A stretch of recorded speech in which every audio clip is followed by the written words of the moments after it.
Welcome to Market Maker Setup. இன்னைக்கு பார்க்க போகிறது pre market analysis Nifty and bank Nifty. Date 22 July. Last day வந்து பார்த்திங்கன்னா பீரிஷ் நமக்கு கம்ப்ளீட்டாக அதுக்கு முன்னாடி நாள் ஏற்றின அப்படியே அதுக்கு ஈக்குவலாக வந்து இறக்கிட்டாங்க மார்க்கெட்டை. இப்போ வந்து நமக்கு என்ன வியூ இருக்குது அப்படின்னு பார்த்தீங்கன்னா, மார்க்கெட் பீரிஷில் இல்லை, ஆனால் பீரிஷ் என்கல்ஃபிங் மாதிரி டெய்லியில் ஃபார்ம் பண்ணி வச்சுருப்பாங்க. ஆல்மோஸ்ட் என்கல்ஃபிங்னு சொல்லலாம், பட் என்கல்ஃபிங் கிடையாது அது நமக்கு. இப்போ பார்த்தீங்கன்னா அதுக்காக நம்ம இப்போ செல்லுக்காக பாசிபிலிட்டிஸ் கொஞ்சம் பார்க்க வேண்டியதாக இருக்குது. ஏன்னா பைக்கு வந்து செட்டப் வந்து மார்க்கெட் இந்த லெவலை தாண்டி மேலே போனதுக்கப்புறம் தான் வந்து பைக்கு எதிர்பார்க்க முடியும். அதனால் நான் அது வரைக்கும் பை எதிர்பார்க்கல.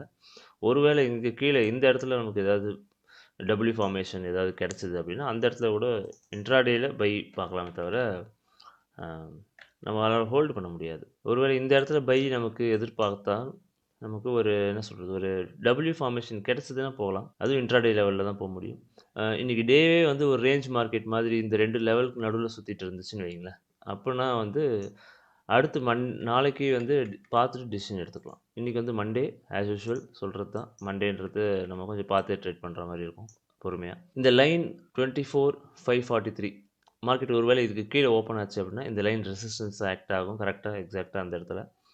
இல்லை மேலே வந்து ஓப்பன் ஆச்சு அப்படின்னா இந்த பாக்ஸ் இருக்கு இல்லையா, இந்த ஜோன் 24,636 24,600 இந்த இடத்துல ரிவர்சல் செட்டப் ஏதாவது ஃபார்ம் ஆகுதான்னு பார்த்துட்டு செல் போகலாம். செல்லும் பார்த்தீங்கன்னா இந்த இடத்துல ஃபார்ம் ஆகிற ரிவர்சல் செட்டப்புக்கு மார்க்கெட் எப்போ இந்த லைனை பிரேக் பண்ணுதோ அந்த டைமில் போனீங்க அப்படின்னா இமீடியட்டாக உங்களுக்கு கொஞ்சம் ஃபாஸ்ட்டாக மூவ் இருக்க மாதிரி இருக்கும்னு நினைக்கிறேன்.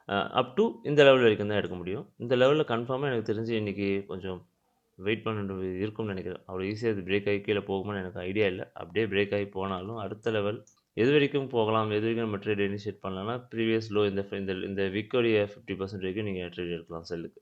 ஆனால் இங்கே வந்து ஒரு டபிள்யூ ஃபார்மேஷன் கிடச்சது இன்றைக்கி டே அப்படின்னா பை போகணும், இல்லைன்னா போக வேண்டாம். வி ஷேப் ரிவர்சலுக்கு எடுக்க வேண்டாம். ஏன்னா ஸ்ட்ரைக் ப்ரைஸும் பார்த்தீங்கன்னா இன்னும் ஹெவியாக தான் இருக்குது. அது பட்ஜெட்ன்றதுனால ப்ரைஸ் ப்ரீமியம்லாம் ஹெவியாக இருக்குது, கால்குலேஷன்ஸ்குள்ளே வரலை. ஸோ அதனால் பெரிய லெவலில் இன்றைக்கி ப்ரெடிக்ஷன்ஸ் இல்லை என்கிட்ட.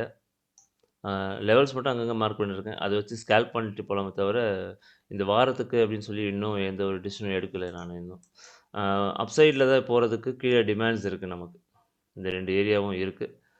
செல் போகணும் அப்படின்னா இந்த லைனை பிரேக் பண்ணி ரீடெஸ்ட் பண்ணும்போது போங்க. அதே மாதிரி இந்த லைன் பிரேக் ஆச்சுனாலும் இன்னும் கொஞ்சம் அடுத்த லெவல் ஃபால் எதிர்பார்க்கலாம். இந்த லைனும் நமக்கு பிரேக் ஆகுதுன்னா கீழே வந்து அந்த லெவல் பார்த்தீங்கன்னா 24,388 பிரேக் ஆச்சுன்னா திரும்பவும் நமக்கு இந்த பாட்டம் எடுக்கிற அளவுக்குமே அது போகலாம். அப்படி பாட்டம் எடுத்துச்சுன்னா திரும்ப போய் நிற்கிற இடம் இந்த இடமா இருக்கலாம். பேங்க் நிஃப்டி பற்றி பார்த்தீங்க அப்படின்னா மார்க்கெட் இந்த லைனை பிரேக் பண்ணிச்சு. இந்த லைனை பிரேக் பண்ணிட்டு கீழே ஓப்பன் ஆகுது அப்படின்னா லைன் 52,222 பிரேக் பண்ணி கீழே ஓப்பன் ஆகுது அப்படின்னா அந்த லைன் வந்து நமக்கு ரெசிஸ்டன்ஸாக ஆக்ட் ஆகும். சரியா? ஒருவேளை மேலே தான் ஓப்பன் ஆகும்போது மேலே ஓப்பன் ஆகி கீழே வந்து க்ளோஸ் ஆகினாலும் திரும்ப அதே மாதிரி பவுன்ஸில் என்ட்ரி போகலாம். ஸோ இந்த லைன் பிரேக் ஆகிற வரைக்கும் செல்லுக்கு வெயிட் பண்ணுங்கள். பைக்குனா மேலேருந்து பவுன்ஸ் ஆச்சுனாலும் பைக்கு போய் இது வரைக்கும் போய் இந்த ரேஞ்சில் தான் சுற்றிட்டு இருக்கும். சரியா? ஸோ செல்லுக்கு இந்த லைன் பிரேக் ஆகணும், பைக்கு இந்த லைன் பிரேக் ஆகாமல் பவுன்ஸ் ஆகணும். அது மட்டும் ஞாபகத்தில் வச்சுக்கோங்க. சும்மா ஒரு வீக்கு கூட போயிட்டு ஒரு 5 மினிட்ஸ் கேண்டில் கூட போய் க்ளோஸ் ஆகக்கூடாது. அதனால தான் சொல்கிறேன். ஸோ பார்த்து ட்ரேட் பண்ணுங்கள். ப்ரீமியம் ஹெவி, திரும்பவும் சொல்கிறேன், ப்ரீமியம் ரொம்ப ஹெவியாக இருக்கும். ஸோ ஹோல்டிங் வச்சுக்கலாம் அப்படின்னு நினச்சிங்க அப்படின்னா ரொம்ப ஈஸியாக கரைஞ்சிடும்.